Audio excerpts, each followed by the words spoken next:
วัยหนุ่มนครปากเซสร้างปรากฏการณ์ใหม่สืบต่อโครงการมือละถง One Bag a Day เพื่อตัวเมืองที่สะอาดและน่าอยู่นครปากเซแขวงจำปาสัก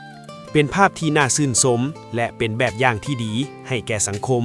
เมื่อกลุ่มวัยหนุ่มผู้มีจิตอาสาในนครปากเซได้รวมตัวสร้างกิจกรรมบำเพ็ญประโยชน์เพื่อพัฒนาบ้านเกิดเมืองนอนให้มีความสวยงามและปลอดขี้เหงื่อจิตสำนึกฮักบ้านเกิดผ่านโครงการมือละถงทีมงานโครงการมือละถง One Bag a Day ได้สืบต่อเคลื่อนไหวกิจกรรมเก็บขี้เหงื่อโดยเฉพาะแมนอยู่บริเวณสวนสาธารณะแคมป์ของนครปากเซ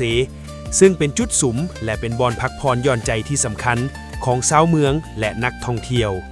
ด้วยเป้าหมายที่อยากเห็นตัวเมืองมีความสะอาดเป็นระเบียบเรียบร้อยและสวยงามอย่างยืนยง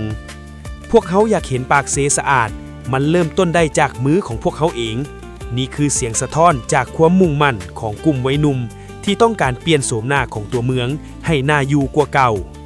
การร่วมแรงร่วมใจเพื่อผลประโยชน์ส่วนรวมกิจกรรมในครั้งนี้บ่เพียงแต่แม่นการเก็บขี้เหงื่อให้สำเร็จไปวันๆเท่านั้นแต่ยังเป็นการสร้างแบบอย่างที่ดี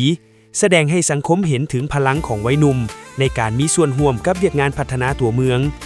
ปลุกจิตสำนึกกระตุ้นให้ผู้ที่มานำใช้สวนสาธารณะและชาวเมืองทั่วไป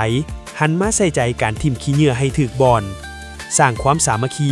เป็นการรวมพลังของคนรุ่นใหม่ที่หันมาใช้เวลาว่างให้เกิดประโยชน์สูงสุดต่อส่วนรวม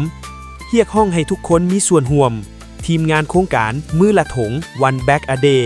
ยังได้ฝากถึงพ่อแม่ประชาชนและนักท่องเที่ยวทุกท่านให้มาร่วมใจกันเป็นหนึ่งเดียวในการรักษาความสะอาดเพียงแต่ช่วยกันบ่ทิ่มขี้เหงื่อสะสายและใส่ใจสิ่งแวดล้อมคนละนิด